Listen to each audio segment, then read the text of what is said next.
Ялта, 22 августа 1800 года. Милостивая государыня, нет сомнения, что настоящее письмо удивит вас или даже, может быть, раздосадует. Конечно, ничто не мешает вам бросить его в камин, не читая. Но вы, во всяком случае, я прошу вас прежде поглядеть на конверте штемпель места отправления. Вы увидите, что это письмо писано за 2000 верст слишком от вас.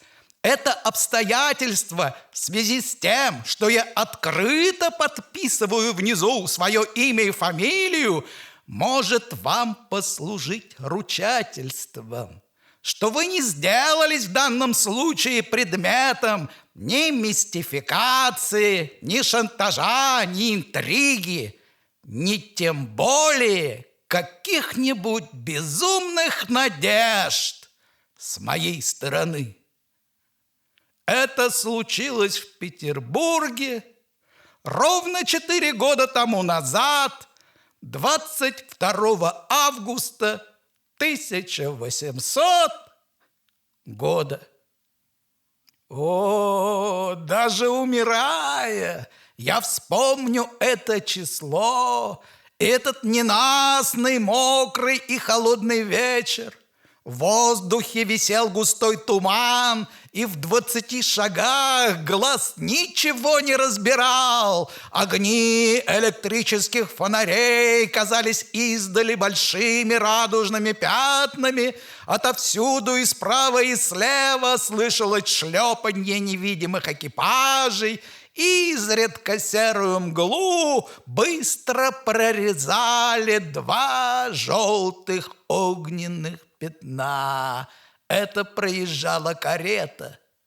Где-то с неумолкаемым звоном влачилась конка, но ее не было видно. Я бесцельно бродил по улицам, изредка останавливаясь перед освещенными окнами. Иногда я простаивал перед ними до 10 минут и более, охваченный странным, мечтательным любопытством.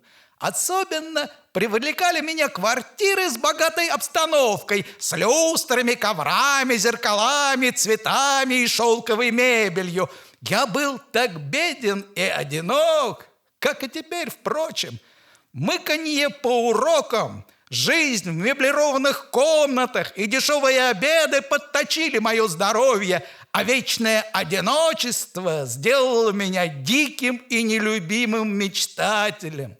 И вот именно этой-то чудовищной мощи мечты я был обязан теми наслаждениями, которые испытывал, стоя перед освещенными окнами незнакомых домов, затерянных среди ночи и тумана и равнодушной суеты столичного города. Я жил 2 жизнями. Днем робкий и неуклюжий, с ненавистным мне самому лицом, в картонной манишке и в панталонах, висящих внизу бахромой, как шерсть у запущенного пуделя. Днем я заискивал перед швейцарами, тщательно прятал под стул, на котором сидел свои дырявые сапоги, страдал, когда мне пренебрежительно не подавали руки, и стыдливо избегал людных улиц. Но зато вечером под моими любимыми окнами, вечером я бывал и ловок, и красив, и умен. Я одерживал победы над женщинами и влиял на биржу.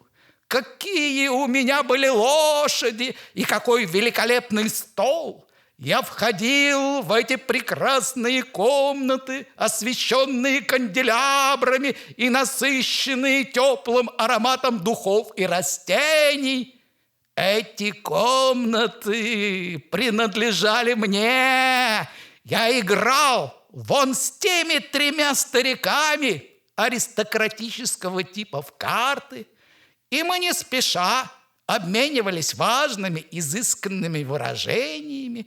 Я очаровывал общество пением, стоя вон у того раскрытого рояля.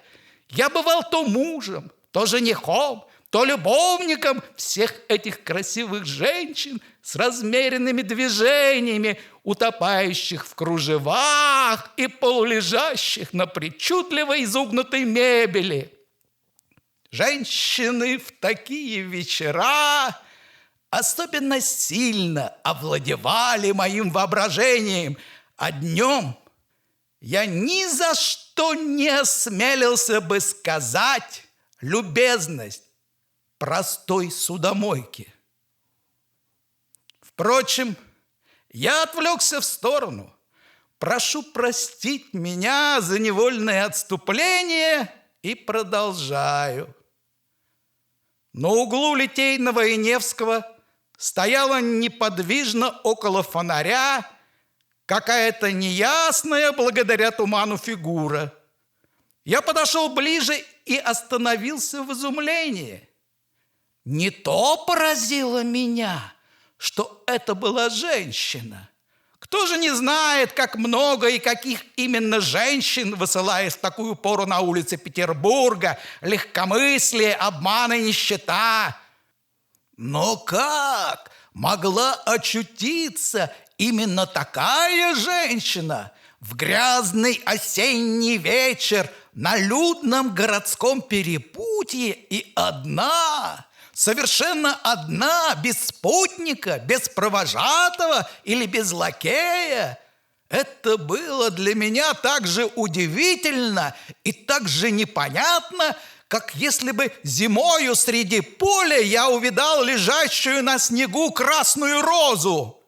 В ее высокой фигуре, в позе, в каждой складке ее темного платья чувствовалась женщина высшего света, одна из тех женщин, которых в такой вечер можно увидеть только в тот момент, когда, выйдя из кареты, они торопливо и легко проходят по красному сукну освещенного подъезда между двумя рядами больших растений в катках, оставляя за собой едва уловимый запах духов.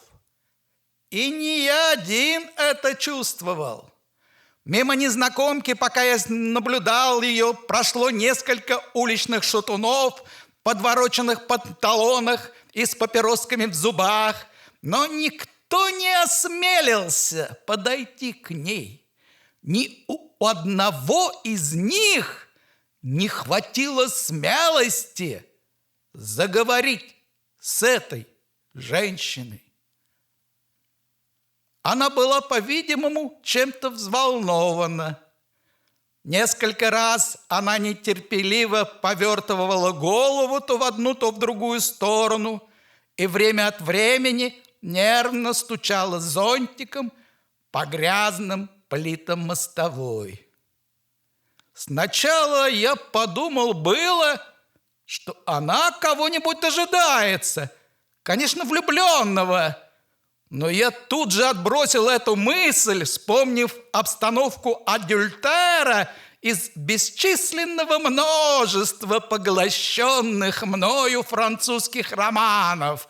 Там обыкновенно маленькая баронесса де Кусси, назначив свидание своему Рамонду, едет сначала в собственной карете, выходит из нее в отдаленном пункте города, затем, отослав кучера, нанимает фиакр и только таким путем попадает, наконец, в наше маленькое гнездышко, которое с таким вкусом меблировано очаровательным Раймондом. Тем более, что если бы она ждала кого-нибудь, она непременно поглядывала бы довольно часто на часы. Но, может быть, она в горе, в нужде, в затруднении.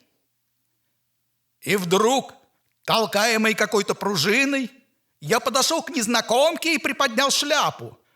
От испуга перед собственным поступком я почувствовал, как сердце у меня забилось, во рту пересохло, однако я нашел в себе силу, чтобы пролепетать.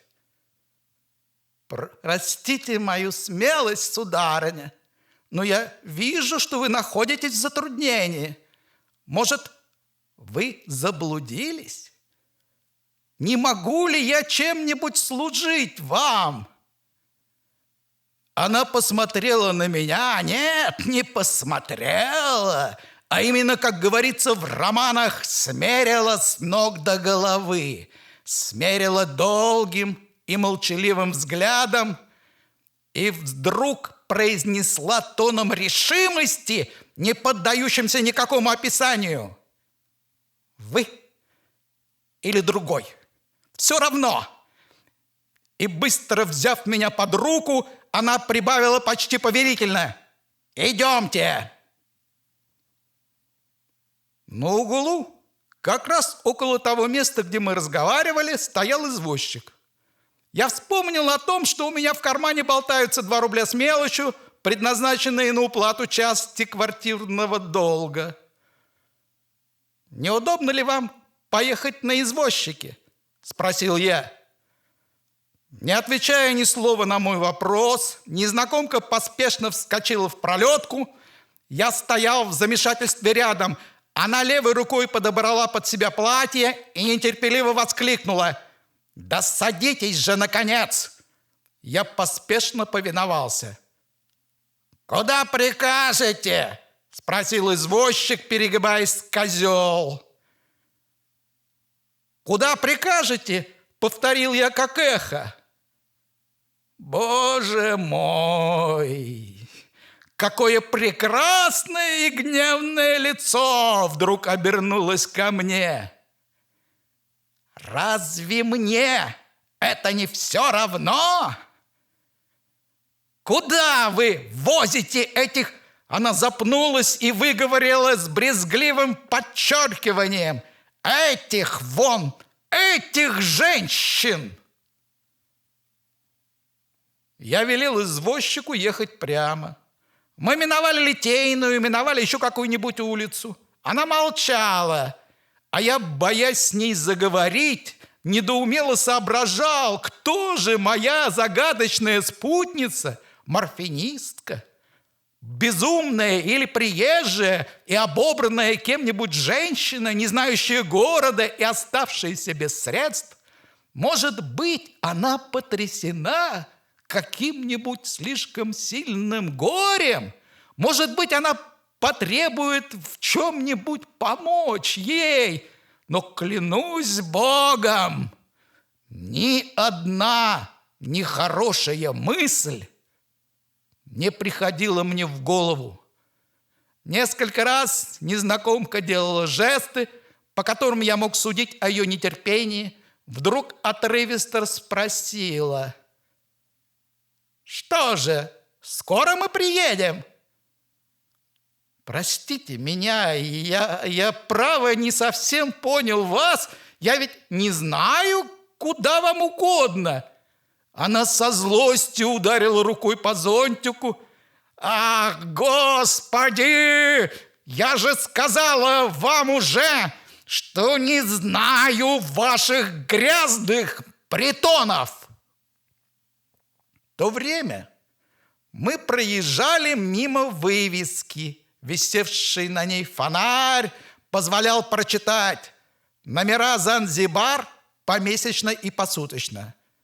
«Вот гостиница», — сказал я робко. Она безмолвно наклонила голову и совсем от меня отвернулась. Я остановил извозчика. Дверь на блоке пронзительно и протяжно завизжала. Перед нами круто подымалась узкая деревянная лестница с грязной полотняной дорожкой, а вдоль нее на стене были нарисованы какие-то деревья, около них барашки, пахло щами и керосиновым газом. Я закричал изо всех сил: «Коридорный!» Мне ответил звонкий резонанс, но никто не явился на мой зов. Я оглянулся на свою даму, она не глядела на меня, и мне казалось, что она дрожит. Тогда я закричал громче прежнего: «Номерной! Швейцар!» На этот раз на лестнице показался босой парень, заспанный и опухший, в красной рубахе, выпущенной из-под жилета. Он нехотя спустился до половины лестницы, остановился, почесал одной ногой другую, потом почесал лохматую голову и, не раскрывая слипших глаз, спросил сиплым голосом: «Что нужно?» «Есть номера свободные?» «Есть. Вам большой номер?» «Все равно, только скорее». Он повернулся и лениво сказал: «Пожалуйте». Стал подниматься вверх. Я в последний раз посмотрел на незнакомку, и как будто она на этот вопросительный взгляд с какой-то вызывающей смелостью побежала по ступеням. Я пошел сзади. Она была без калош. Уличная грязь забрызгала ее узенькие лакированные туфельки, низ черной юбки и ажурные чулки. И странно, это мелочное наблюдение наполнило мое сердце невыразимой жалостью. Босой парень ждал нас у двери номера с огарком в руках. Мы вошли. Теперь, когда я пишу эти строки, передо мной с беспощадной ясностью восстает пошлая обстановка этого номера. Как теперь помню, 10-го прямо перед дверью в наклонном положении круглое зеркало с облупившейся бронзовой рамой, под ним диван и 2 кресла, обитые темным критоном с большими красными цветами, а между этой мебелью круглый черный стол, направо комод с пыльным графином и стаканом на нем, налево железная складная кровать с голым тощим матрацем, ситцевые темные занавески на окнах, даже обои, я помню. На грязно-зеленом фоне повторялся в шахматном порядке все один же тот же рисунок: башня, вода и подъемный мост через воду, а на мосту стоят, взявшись за руку, кавалер и дама в костюмах. Людовик XIV. Номерной явился следом за нами, держа в руках подушку, а на ней сложенную простыню и серое байковое одеяло с красными каймами. Бросив все это с размаху на кровать, он вытер нос ребром ладони и грубо спросил: «На время номер берете или на ночь?» Я сделал ему рукой знак, но он продолжал: «Потому что если на всю ночь, так полиция паспорт требует, потому строго зискуется, ежели». «Выйдите отсюда!» произнесла вдруг незнакомка. Эти слова были сказаны совершенно спокойно, без раздражения, без аффектации, без величественного презрения, простым тоном человека, которому никогда еще не приходила мысль, что его требование может остаться неисполненным. И такова была сила бессознательной самоуверенности, что наглый парень тотчас же с растерянным видом выскочил за дверь. Мы остались одни. Моя незнакомка стояла до сих пор неподвижно перед комодом, спиною к двери. По-видимому, она никак не могла освоиться с тем отвращением, которое ей внушала эта ужасная комната. Напряженное молчание длилось 2 минуты или 3. Вдруг она, слегка повернув ко мне свою гордую голову, но не глядя на меня, спросила суровым голосом: «Вы, конечно, знаете, зачем я с вами сюда приехала?» «Извините, ради Бога», – пролепетал я, заикаясь, «но я право не могу догадаться». Она быстрыми шагами подошла почти вплотную ко мне эти пылающие темные глаза, эти тонкие брови, сдвинувшиеся посередине лба в гневную складку, невольно заставили меня попятиться. «Вы не знаете?» – воскликнула она, задыхаясь. «Вы не знаете! Вы, мужчина! Лжете!» Я не находил ответа на эти злобные, но в то же время и страстные вопросы и молчал. Незнакомка вдруг сильным движением швырнула зонтик на диван, сбросила шляпу и дрожащими руками стала расстегивать большие перламутровые пуговицы своей кофточки. «Вы не знаете, тем лучше!»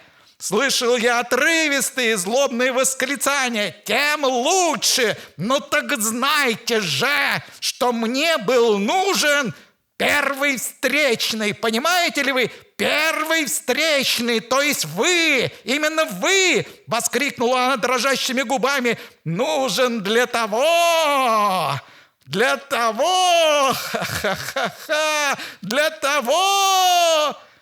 И она залилась странным смехом, частым, тонким и сначала очень тихим, но потом, становясь все громче и громче, этот смех ужасом отозвался в моей душе. В нем смешались и хохот, и рыдания, и стоны, и прерывистые вздохи, от которого стройное тело женщины тряслось, вздрагивало и шаталось из стороны в сторону. Растерявшийся, испуганный, потрясенный почти не менее ее, я все-таки догадался слегка взять ее за талию и подвести к креслу.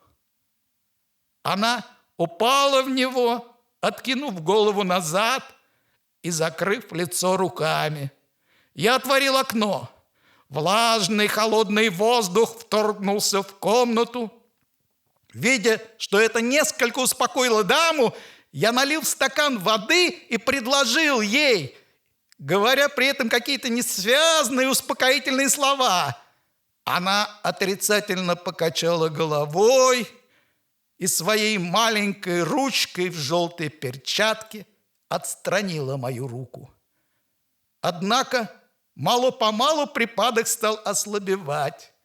Рыдания почти прекратились, и из-под рук, закрывающих лицо, слышались только судорожные вздохи. Потом она совсем затихла, точно собираясь силами, и вдруг быстро одним толчком поднялась с кресла. «Пойдемте», — сказала она сухо, и лицо ее приняло прежнее гордое выражение.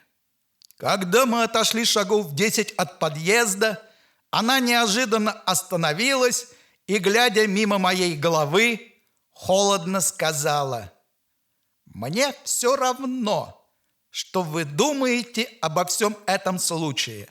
Точно так же я не намерена брать с вас слово, что вы никогда о нем не рассказывали. Но я требую, чтобы вы не провожали меня и никогда не старались узнать мою фамилию. Слышите?» И вслед за тем, не сказав прощального слова, даже не бросив на меня мимолетного взгляда, она быстро пошла по тротуару. С минуту я видел ее высокую колеблющуюся фигуру, потом туман скрыл ее. Весьма вероятно, что для всякого другого описываемое происшествие имело бы смысл интересного приключения, загадочной встречи и только. Для меня же оно стало громаднейшим событием всей моей жизни. Ничтожное, забытое существо, червяк, нищий, я, однако, обладаю страшной силой воображения и болезненной мечтательностью. Прекрасная, таинственная женщина завладела мною всецело и навсегда.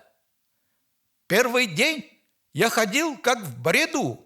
Я не мог разобраться в происшедшем и временами сомневался, не принял ли я за действительность один из моих нелепых снов. Я даже нарочно сходил на ту улицу, чтобы убедиться в существовании незнакомых мне прежде номеров Занзибар. С каждым днем все сильнее и сильнее одолевали меня воспоминания. Вспоминать мельчайшие мелочи этого дождливого вечера сделалось для меня наслаждением и потребностью. Я думал о них и днем, и ночью, и утром, и вечером, и на ходу, и во время еды, и во время занятий, но всего сильнее и ярче представлялись они мне ночью. Я никогда не знал реальной любви с ее радостями, но я слышал и читал о том, с каким нетерпением влюбленные дожидаются момента свидания. Уверяю вас, с таким же нетерпением ждал я того времени, когда можно будет лечь в постель и в темноте, в тишине, прерываемой только тиканьем маятника за стеной, отдаться моим мечтам и воспоминаниям. О, не думайте, чтобы у меня в эти ночи бывало мало работы. Прежде всего, мне никак не удавалось вспомнить лицо моей незнакомки. Тысячи других лиц всплывали и проносились перед моими глазами, затмевая это прекрасное лицо. Но я с упорством вызывал именно это лицо и так насиловал свою бедную голову, что она платила мне жестокими болями. И я добился своего. Теперь я знаю каждую линию, самый малейший изгиб этого лица, и никакая фотография не заменит мне моей памяти. Порою я почти осязаю его. Мне кажется даже, что я слышу иногда на своих руках тонкий и нежный запах, оставшийся на них после прикосновения к одежде этой женщины. Потом я начинаю вспоминать последовательность событий.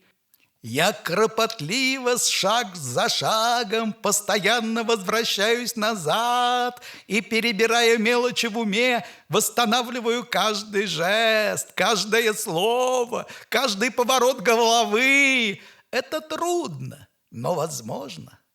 Помните, может быть, как у Мопассана в его жизни. Героиня линует бумагу на клетке, сообразно с каждым днем своей жизни, и вспоминает ее всю постепенно. С такой же тщательностью и я воскрешаю в уме вечер 22 августа. Так что все, написанное здесь мною, точно, как истина. Затем я стараюсь проникнуть во внутреннюю сторону событий, заглядывая в возмущенную душу своей незнакомки, и освещаю эту темную пропасть. Труднее всего то, что мне приходится идти сомнительным путем. Если бы меня спросили, как поступит такой-то человек, такого-то возраста, такого-то воспитания или среды, при таких-то и таких-то обстоятельствах, я бы ответил с большей или меньшей уверенностью. Но у меня только и есть данных, что поступок человека, а мне по этому поступку страстно хочется узнать, какая душевная буря толкнула этого человека.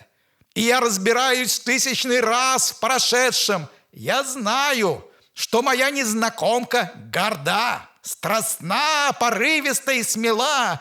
Какое же сердечное потрясение выбросило на улицу в грязный осенний вечер эту женщину с аристократическим лицом и повелительным голосом. Несомненно, что это потрясение было сильнее самой смерти, потому что такие гордые натуры умирают легче, чем переносят позор. Стало быть, ей именно позор и был необходим. О, я уже понимал теперь горькое и ужасное значение брошенной мне фразы о первом встречном. Позор для другого, в позоре для самой себя. Отсюда остается только один шаг до вывода, что вся ее сумасбродная выходка была делом нестерпимой ревности и неудавшейся мести. Око за око, зуб за зуб. Она хотела отплатить той же монетой, какую получила оскорбление, но в более полной, в более ужасной мере. Потом я мечтал. Фантазия моя рисовала и роскошные сады с журчащими фонтанами и разбойников, и похищение прекрасной незнакомки, и неожиданного спасителя, и свалившееся на голову с неба богатство. Стоит ли об этом говорить? 2 года я свято исполнял требования незнакомки. Да и как я мог узнать ее фамилию или адрес? Но сама судьба совершенно неожиданно указала мне ее. Однажды зимою я проходил по английской набережной. Из ворот великолепного дома выехала карета, запряженная парою вороных лошадей, и остановилась у подъезда. Из подъезда вышла дама, при виде которой у меня застучало в висках. Я, должно быть, схватился за стену, чтобы не упасть. Вы, конечно, не обратили внимания на мою жалкую фигуру в потрепанном пальто и помятой шляпе. А я узнал бы вас только по одному волнению, которое, как электрический ток, потрясло мою душу. Я узнал также и ваши гербы на карете, и вашу фамилию, и высокое положение, занимаемое вашим мужем. Я узнал все это совершенно невольно, вовсе не желая проникать в чужую тайну. Вскоре меня перевезли из Петербурга в то место, из которого я теперь пишу. Уже 4 года отдаляют меня от туманного августовского вечера. Но каждая черточка этого необычайного события так же прочно и так же ясно живет в моей душе. Не смейтесь надо мной и не сердитесь, если я, наконец, решаюсь выговорить, что люблю вас. Назовите мою любовь только безумием, потому что по-своему я счастлив. И благословляю вас за то, что вы дали мне 4 года в моей жизни, 4 года томительных и блаженных страданий. В любви только надежда и желание оставляют настоящее счастье. Удовлетворенная любовь иссякает, а иссякнувшая разочаровывает и оставляет на душе горький осадок. А я люблю без надежд, но все с тем же неугасимым пылом и с той же нежностью, с тем же безумием. Я жалкий пария, полюбивший королеву. Разве может быть королеве обидна такая любовь? И, наконец, вы можете изменить мое сумасшедшее письмо еще и по другой причине. Я пишу вам из больницы. И сегодня доктор, старый друг моего отца, сказал мне, что жить мне остается не больше месяца. А ведь трудно сердиться на умирающего, особенно если он, стоя на грани этой холодной черной бездны, посылает вам благословение и вечную благодарность.